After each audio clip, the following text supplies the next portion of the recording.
In the heart of a small Ghanaian village named Abonsu, two teenage boys, Yo and Kwame, grew up as the closest of friends. They did everything together, playing in the open fields, helping their families on the farm, and most notably, carving wooden sculptures. Their village was known for its skilled artisans, and the boys had inherited this talent from their fathers, who were both respected woodworkers. Yao was confident, energetic, and charming, while Kwame was quiet, observant, and meticulous. Though both boys were talented, it was clear to everyone that Kwame had a special gift. His carvings were more detailed, more lifelike, and carried an essence that seemed almost magical. Even their master, Old Kwaku, often praised Kwame's skill, saying, "This boy carves as if the wood whispers its secrets to him." As the years passed, the boys' bond deepened. They spent countless afternoons under the ancient baobab tree, their chisels moving in synchronized harmony as they transformed plain wood into masterpieces. Kwame's patience and precision complemented Yo's speed and bold designs, making them a formidable pair. Though Yao sometimes felt a twinge of envy at the way elders marveled at Kwame's work, he always pushed it aside, knowing that Kwame was his best friend. However, deep inside, Yao longed to be recognized as the better craftsman. He yearned for admiration, for the kind of respect that Kwame effortlessly received. At times, he would spend hours perfecting his carvings, only to find that Kwame's effortless stroke produced something even more breathtaking. The villagers' whisper praising Kwame grew louder, and Yao, though smiling on the outside, began to feel a quiet storm brewing within him.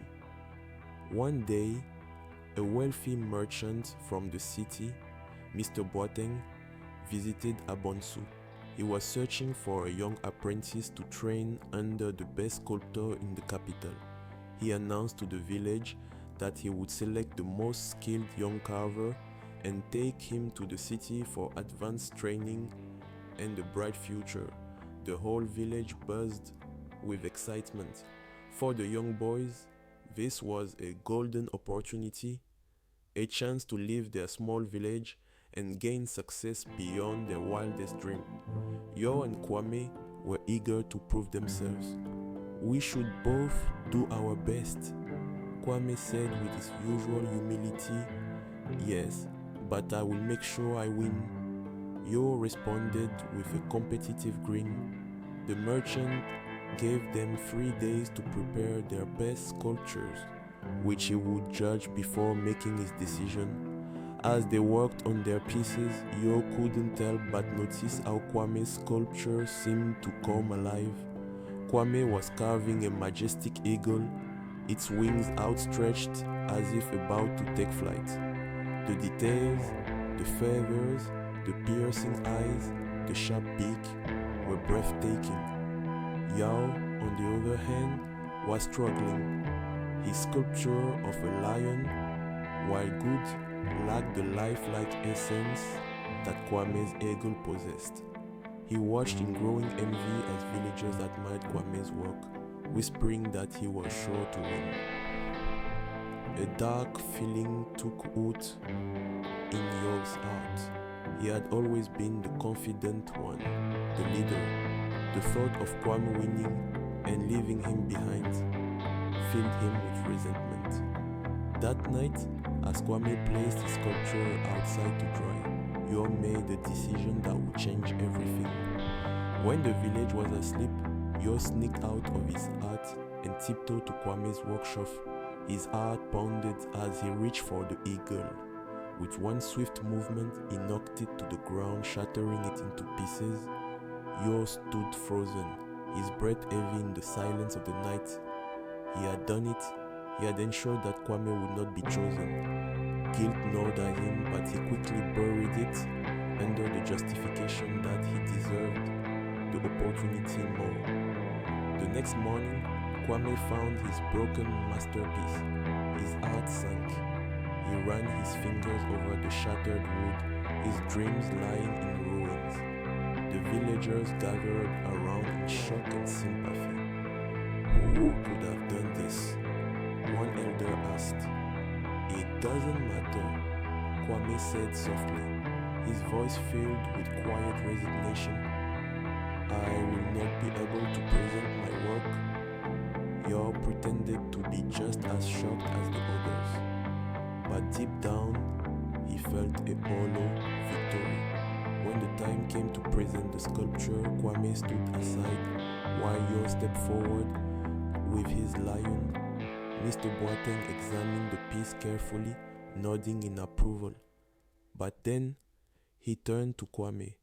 I heard that your work was destroyed. Yet, from what I have been told, you are the most skilled among the young carvers. Do you have anything to show? Kwame hesitated, then shook his head. I have nothing, sir. Mr. Boateng sighed. That is unfortunate. Talent like yours should not go to waste. But rules are rules. I can only judge what is presented before me. He turned to Yo. You are a fine carver, and under good training, you may become great. However, I cannot shake the feeling that something is amiss here. I will give you both one more day. If Kwame can create another piece in that time, I will judge fairly. If not, Yao will be my apprentice. Yao's stomach twisted. He knew that if Kwame was given another chance, he would undoubtedly win. He had to act quickly. That night, Yao couldn't sleep. The excitement of winning was gone. He could still see the look on Kwame's face when he found his shattered eagle. Was this really how he wanted to succeed? By destroying his best friend's chance? He tossed and turned, but the guilt was unbearable.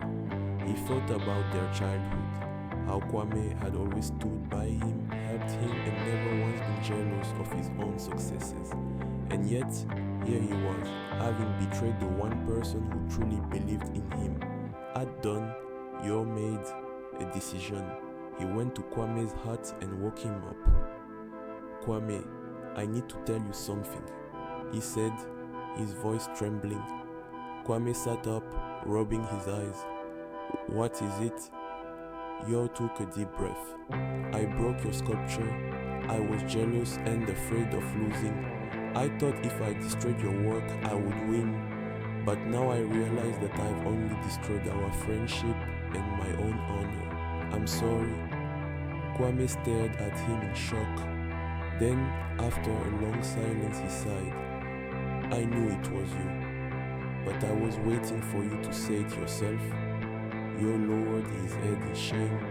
Can you ever forgive me?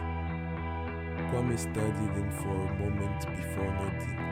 I forgive you, Yo, but I hope you've learned that success gained through dishonesty is never true success.